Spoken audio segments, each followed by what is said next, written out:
राजनांदगांव संस्कार धानी का हाल जानेंगे रिपोर्टर देवाशीष झा के साथ। सरगुजा के सियासत का हाल जानेंगे गोल्डी गजोरिया। राजनांदगांव के पूर्व सांसद अभिषेक सिंह ने एशियन न्यूज से खास बातचीत की। हमारे संवाददाता देवाशीष से चर्चा करते हुए अभिषेक सिंह ने पीएम मोदी की जमकर तारीफ की और क्या कुछ कहा अभिषेक ने आइए सुनवाते हैं आपको। अभी हमारे साथ अभिषेक सिंह जी हैं और चुनाव को सिर्फ 6 दिन बाकी हैं।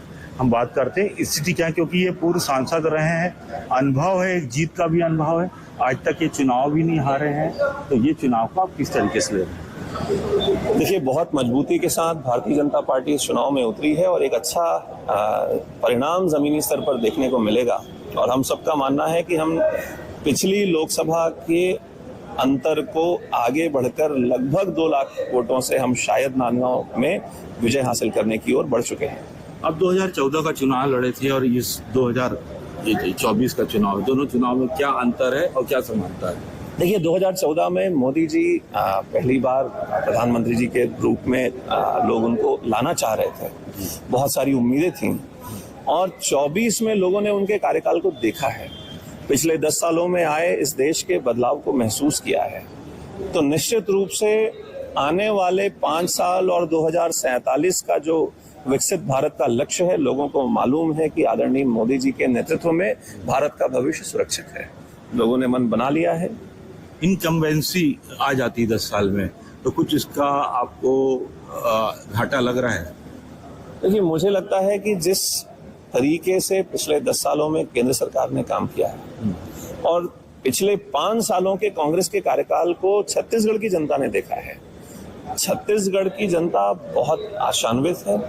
पूरे देश में तो इस बार 400 पार का नारा चल रहा है। मुझे लगता है कि हम पिछले 2 बार के परिणामों से बेहतर परिणाम पूरे देश पर लेकर आएंगे और छत्तीसगढ़ में 11 की 11 सीटें भारतीय जनता पार्टी को मिलेगी। जिनके नेतृत्व में इस देश का भविष्य सुरक्षित है, ऐसे आदरणीय नरेंद्र मोदी जी की सरकार इस देश में फिर से बने, हमारे संतोष पांडे जी एक बार पुनः यहाँ के सांसद बने, आप सबका आशीर्वाद भारतीय जनता पार्टी को मिले, यही अपील मैं करता हूँ। बात करने की धन्यवाद। Thank you. ये थे हमारे साथ अभिषेक सिंह जी जो बात कर रहे थे। 26 तारीख को चुनाव है, चुनाव के क्या परिणाम आएंगे ये देखना है। एशियन न्यूज से देवाशीष, राजनांदगांव। अभी हमारे साथ अभिषेक सिंह जी हैं और चुनाव को सिर्फ 6 दिन बाकी हैं।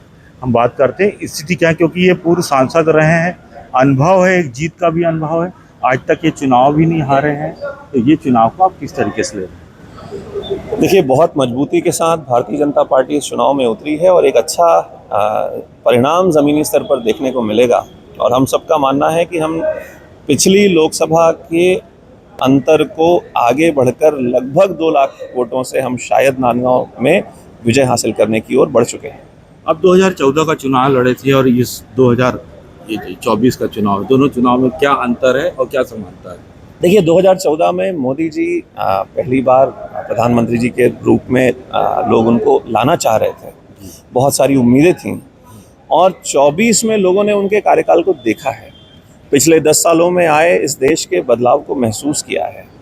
तो निश्चित रूप से आने वाले 5 साल और 2047 का जो विकसित भारत का लक्ष्य है, लोगों को मालूम है कि आदरणीय मोदी जी के नेतृत्व में भारत का भविष्य सुरक्षित है। लोगों ने मन बना लिया है। इनकम्बेंसी आ जाती 10 साल में, तो कुछ इसका आपको घाटा लग रहा है? देखिए, मुझे लगता है कि जिस तरीके से पिछले 10 सालों में केंद्र सरकार ने काम किया है और पिछले 5 सालों के कांग्रेस के कार्यकाल को छत्तीसगढ़ की जनता ने देखा है। छत्तीसगढ़ की जनता बहुत आशान्वित है। पूरे देश में तो इस बार 400 पार का नारा चल रहा है। मुझे लगता है कि हम पिछले 2 बार के परिणामों से बेहतर परिणाम पूरे देश पर लेकर आएंगे और छत्तीसगढ़ में 11 की 11 सीटें भारतीय जनता पार्टी को मिलेगी। ग्रामीण दौरा कर रहे हैं आप, क्या पाते हैं कि जो 5 साल कांग्रेस सरकार रही, उसके बाद ग्रामीण परिवेश और ग्रामीण परिस्थितियों में क्या अंतर आया? देखिए, एक लाइन की बात है, मुख्यमंत्री रहते हुए भूपेश बघेल जी ने राजनांदगांव की जो उपेक्षा की है, उसका बहुत बड़ा असर इस चुनाव में हमको लोगों के बीच में देखने को मिलता है।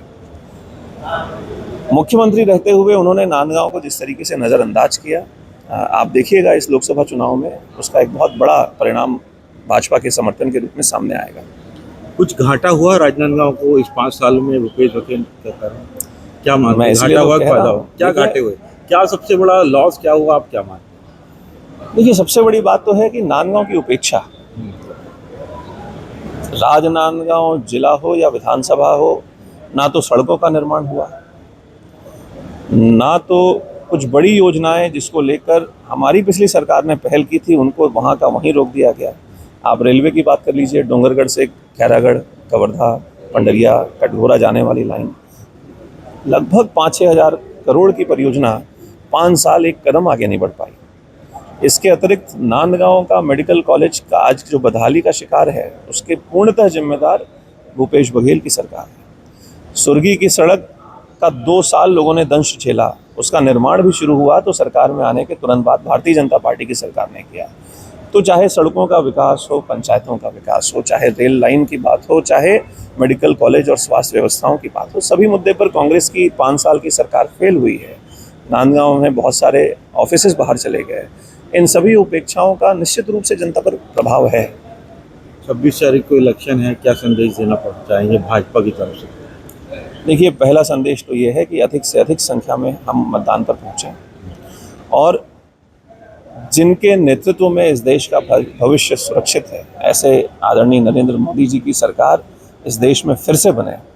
हमारे संतोष पांडे जी एक बार पुनः यहाँ के सांसद बने।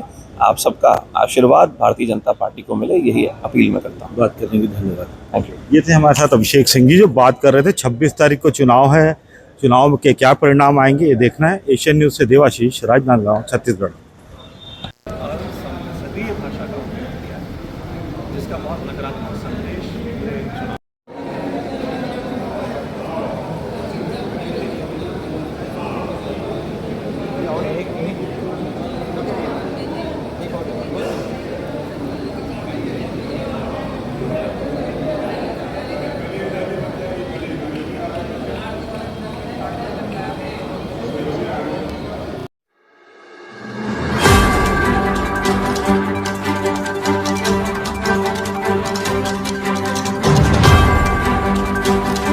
राजनांदगांव संस्कार धानी का हाल जानेंगे रिपोर्टर देवाशीष झा के साथ। सरगुजा के सियासत का हाल जानेंगे गोल्डी कजोरिया